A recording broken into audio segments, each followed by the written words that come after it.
सामाजिक विज्ञान के हिस्ट्री की श्रृंखला में यह हमारा छठा वीडियो है जिसमें हम दिल्ली सल्तनत के बारे में पढ़ेंगे। फ्रेंड्स, इससे पहले की 5 वीडियो हैं वो हमने चैनल पे डाल दिया, आप चैनल पे जाके देख सकते हैं।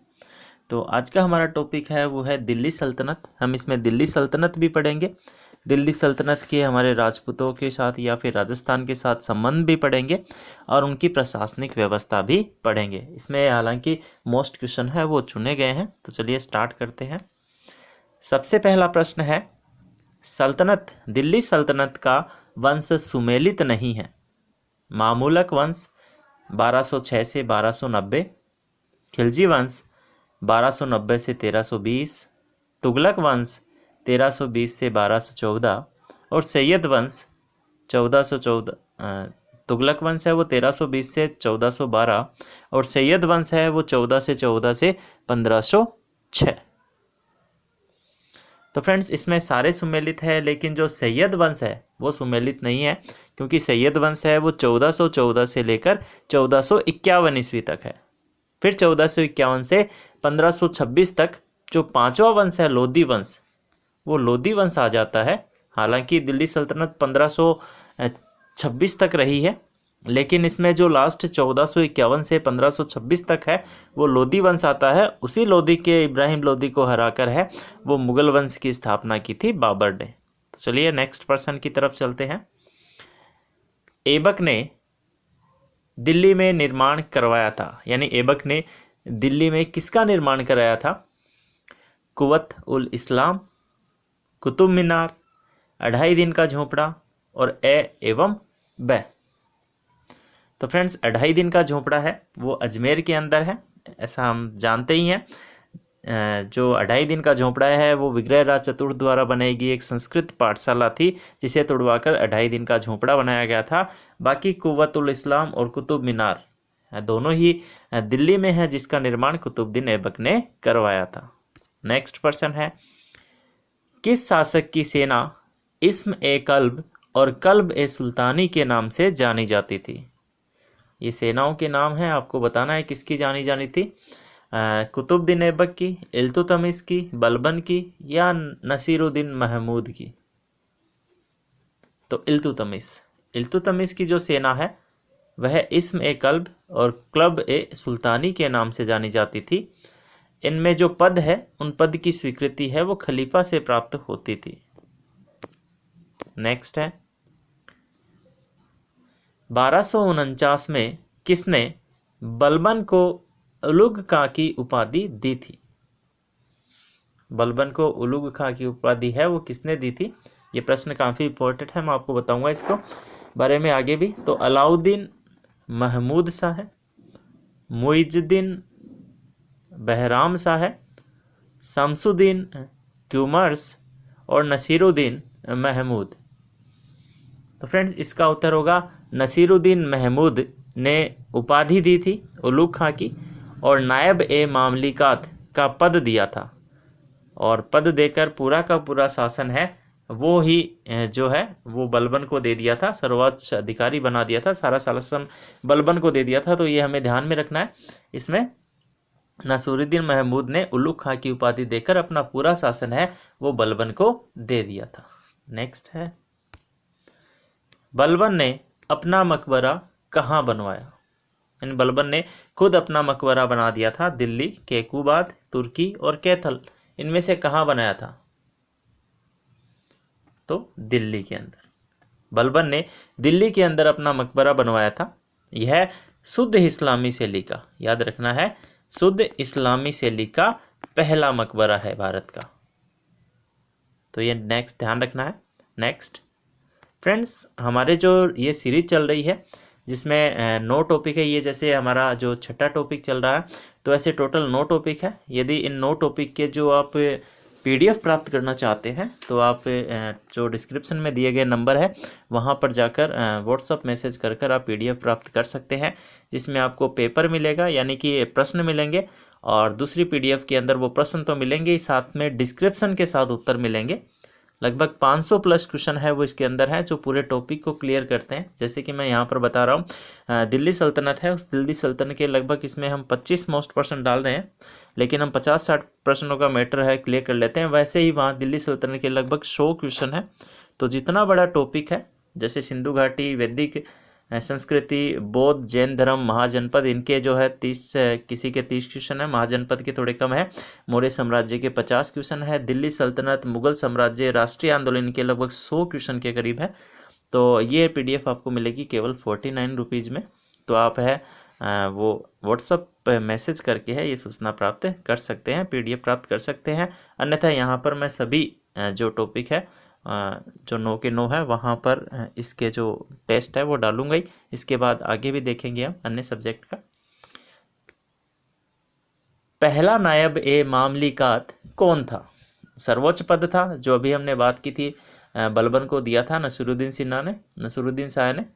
तो अब नेक्स्ट है महमूद नसरुद्दीन। अब नेक्स्ट है पहला नायब ए मामलिकात कौन था? तो बलबन, इल्तुतमिश, एतगिन और बहराम शाह है। तो पहला नायब ए मामलिकात था वो एतगिन था। इल्तुतमिश की फ्रेंड्स मृत्यु हो गई थी, उसके पश्चात तुर्क सरदार हैं, उन्होंने सारे अधिकार नायब या नायब ए मामलिकात को सौंप दिया था।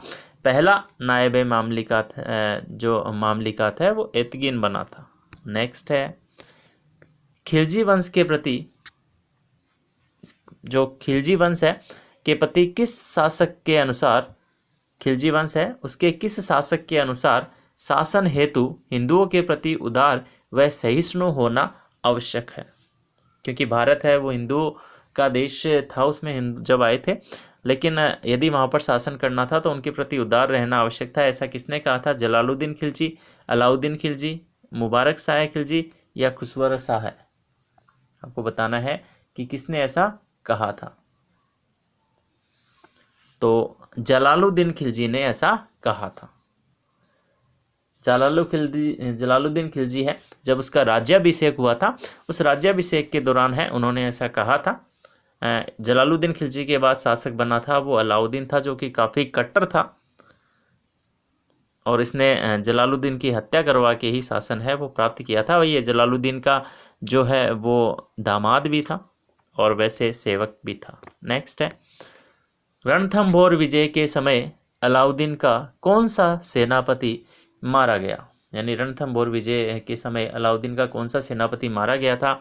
कमालुद्दीन गुर्ग, उलूग खां, नुसरत खां या जो चौथा है मलिक काफूर? तो इसमें जो मारा गया था वह नुसरत खां मारा गया था। 1301 में हमीर देव के साथ रणथंभौर का युद्ध हुआ था। इस युद्ध में सेनापति नुसरत खां है वो मारा गया था।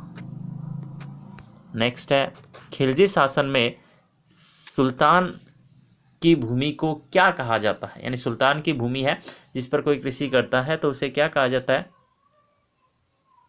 खालसा, घरई, खराज या चरई? ऐसी भूमि जिस पर राज्य लगान वसूलता था, शासन सुल्तान की आती थी, उसे खालसा कहा जाता था। नेक्स्ट पर्सन है स्वयं को खलीफा घोषित करने वाला पहला सुल्तान कौन था? यहाँ घोषित होगा फ्रेंड्स। घोषित करने वाला पहला सुल्तान कौन था ये आपको बताना है। तो स्वयं को खलीफा घोषित करने वाला जलालुद्दीन खिलजी, अलाउद्दीन खिलजी, मुबारक शाह खिलजी या खुसरो शाह है? इनमें से बताना है कि पहला कौन था। ऐसा करने वाला है वो पहला शासक मुबारक शाह खिलजी था।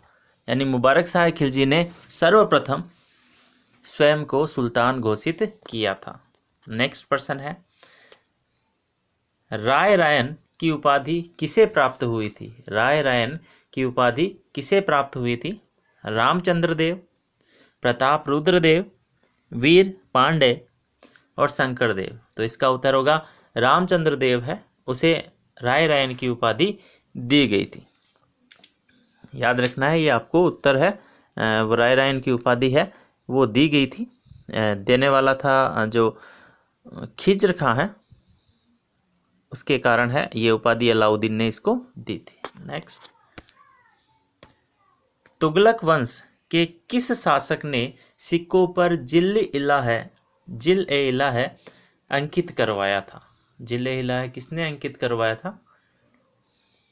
तो गियासुद्दीन तुगलक, मोहम्मद बिन तुगलक, फिरोज शाह तुगलक या नसीरुद्दीन मोहम्मद तुगलक। तो इसमें जो जिल-ए-इला है वो अंकित करवाया था मोहम्मद बिन तुगलक ने। मोहम्मद बिन तुगलक ने जिल-ए-इला है अंकित करवाया था, जिसका तात्पर्य था सुल्तान ईश्वर का प्रतिरूप है। नेक्स्ट पर्सन है, ऐसा कर फिरोज शाह तुगलक ने नहीं लगाया था। भाई इनमें से एक ऐसा कर बताना है जो फिरोज शाह तुगलक ने नहीं लगवाया था। जजिया कर हिंदुओं पर, जकात मुसलमानों पर, खम्स युद्ध की लूट पर, तकावी ऋण पर। याद रखना है ये कर जो चारों है वो इसी से संबंधित है। तकावी जो ऋण है वह एक प्रकार का ऋण है जो फिरोज शाह ने नहीं लगाया था भाई, क्योंकि फिरोज शाह ने तो तकावी ऋण है माफ़ किया था। हाँ, उसने खराज नामक कर जरूर लगाया था इन तीनों के अलावा। नेक्स्ट है, बदायूं ने किसकी मृत्यु पर कहा था सुल्तान को प्रजा और प्रजा को सुल्तान से मुक्ति मिल गई? गयासुद्दीन तुगलक, मोहम्मद बिन तुगलक, फिरोज शाह तुगलक और नसीरुद्दीन मोहम्मद तुगलक। तो इसका उत्तर होगा मोहम्मद बिन तुगलक की मृत्यु पर बदायूं ने ऐसा कहा था। नेक्स्ट है, कौन सा तुगलक सुल्तान होली दीपावली के उत्सवों में भाग लेता था? ऐसा तुगलक सुल्तान बताना है जो होली और दीपावली के उत्सवों में भाग लेता था। गियासुद्दीन तुगलक, मोहम्मद बिन तुगलक, फिरोज शाह तुगलक, नसीरुद्दीन मोहम्मद तुगलक। तो इसमें है मोहम्मद बिन तुगलक। यह होली दिवाली के उत्सवों में भी भाग लेता था, यानी धार्मिक है, उसके प्रति उदार था। लोधी वंश, दिल्ली में लोधी वंश की स्थापना किसने की थी? दिल्ली में लोधी वंश की स्थापना करने वाला कौन था ये आपको बताना है। तो खिजर खां, दौलत खां लोधी, बहलोल लोधी या आलम शाह। तो बहलोल लोधी था जिसने दिल्ली में जो है वह लोधी वंश की स्थापना की थी। नेक्स्ट पर्सन है, दिल्ली सल्तनत का पहला सुल्तान जो युद्ध भूमि में मारा गया? मुबारक शाह खिलजी, सिकंदर लोधी, इब्राहिम लोधी, अलाउद्दीन खिलजी। इब्राहिम लोधी यह बाबर के साथ युद्ध में लड़ता हुआ मारा गया था। ये अपने को ध्यान में रखना है। जो पानीपत का प्रथम युद्ध हुआ था 1526 में, इब्राहिम लोधी युद्ध भूमि में ही मारा गया और युद्ध भूमि में मारा जाने वाला पहला सुल्तान था। सल्तनत कालीन पद व कार्य का सुमेलन सही नहीं है। आपको ये बताना है कौन सा सही नहीं है। बरीद ए मुमालिक आय का संग्रहण करता था। नेक्स्ट, सद्र उस सुदूर धर्म विभाग का प्रधान था। अमीर ए मजलिस शाही उत्सवों का प्रबंध था। काजी उल कुजात न्याय विभाग का प्रधान था। तो बाकी तो सभी सही है। जो बरीद ए मुमालिक था, बरीद ए मुमालिक है, बरीद गुप्तचर विभाग से संबंधित था, यानी गुप्तचर विभाग का प्रधान था। जबकि आय का जो संग्रहण करता है उसका नाम था खाजीन। नेक्स्ट है, सल्तनत कालीन कानून किस पर आधारित था? सल्तनत कालीन जो कानून है वो किस पर आधारित था? शरीयत, कुरान, हदीस या सभी पर? तो आपको ध्यान में रखना है शरीयत पर भी, कुरान पर भी, हदीस पर, सब पर आधारित था सल्तनत कालीन कानून। नेक्स्ट है, गयासुद्दीन बलबन ने जब मेवाड़ पर आक्रमण किया तो किस शासक ने असफल किया? गयासुद्दीन तुगलक ने मेवाड़ पे आक्रमण किया था तो किस शासक ने है वो उसे असफल कर दिया? तो जैत्र सिंह है, तेज सिंह है, समर सिंह है, शुभकरण। तो उस समय मेवाड़ के शासक तेज सिंह थे जिन्होंने गयासुद्दीन को मुंह तोड़ जवाब दिया और उसके आक्रमण को सफल नहीं होने दिया। राणा सागा ने दिल्ली सल्तनत से कितने युद्ध किए थे? खातौली का युद्ध, खानवा का युद्ध, बांडी का युद्ध। तो राणा सागा ने जो है 2 युद्ध किए थे। खातौली का युद्ध किया था 1517 ईस्वी में, खातौली बूंदी के अंदर है। और जो बांडी का युद्ध है वह किया था 1518 में। बांडी का युद्ध है वह हुआ था, और इन दोनों में ही इब्राहिम लोदी है वो पराजित हुआ था, जबकि खानवा का युद्ध है वो बाबर के साथ हुआ था। तो इसका उत्तर होगा अ एवं स दोनों। नेक्स्ट है, कौन सा सेनापति रणथंभौर अभियान में मारा गया? कौन सा सेनापति रणथंभौर अभियान में मारा गया? तो इसका उत्तर होगा जो हम पहले भी पढ़ चुके हैं, वजीर नुसरत खां। नुसरत खां की मृत्यु के पश्चात अलाउद्दीन ने क्या किया कि जो है छल से, उसने पता चल गया कि बल से तो हम जीत नहीं सकते, इसलिए छल से क्या किया, रतिपाल और रणमल और सुरजन शाह को लालच देकर अपनी ओर मिला लिया और युद्ध जीता। यहाँ पे ध्यान रखना है, युद्ध जीत गया। जब युद्ध जीतने के बाद रणमल और रतिपाल को बुलाया गया तो उन्हें जब सम्मानित करना था तो उन्हें मरवा दिया गया, और यह कहकर मरवा दिया गया, जब तुम अपने शासक के नहीं हो सके, जो इतना ईमानदार था, तो मेरे क्या होगे। नेक्स्ट है, कुफ्र का घर इस्लाम का हो गया, अमीर खुसरो ने किस विजय में कहा था? कुफ्र का घर इस्लाम का हो गया, अमीर खुसरो ने किस विजय पे कहा था? जालोर, मेवाड़, रणथंभौर और पूर्वी राजस्थान।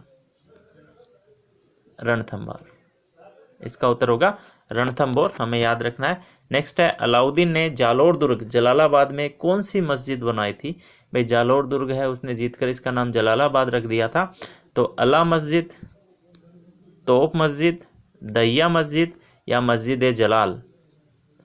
तो इन्होंने जो मस्जिद बनाई थी उसका नाम था तोप मस्जिद, ये इसका उत्तर होगा। और नेक्स्ट है, अमीर खुसरो के संदर्भ में सत्य है।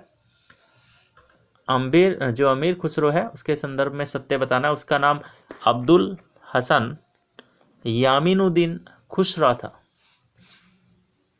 उसे तोताए हिंद या तूतीए हिंद कहा जाता था। इसने तबला, सितार, शतरंज का आविष्कार किया था। सभी सत्य हैं। तो फ्रेंड्स, अमीर खुसरो के संदर्भ में सभी सत्य हैं, ये अपने को ध्यान में रखने हैं। तो ये महत्वपूर्ण प्रश्न थे जो कि सारे सल्तनत कालीन से संबंधित थे। यदि आपको सल्तनत कालीन के 100+ प्रश्न है वो देखने हैं, या फिर इन पूरी जो है रेट के जो ये इतिहास की PDF है वो प्राप्त करनी है, तो आप नीचे डिस्क्रिप्शन में देख सकते हैं। और इस वीडियो में भी यदि कोई त्रुटि हमें मिलती है तो हम इसका डिस्क्रिप्शन में बता देंगे। धन्यवाद।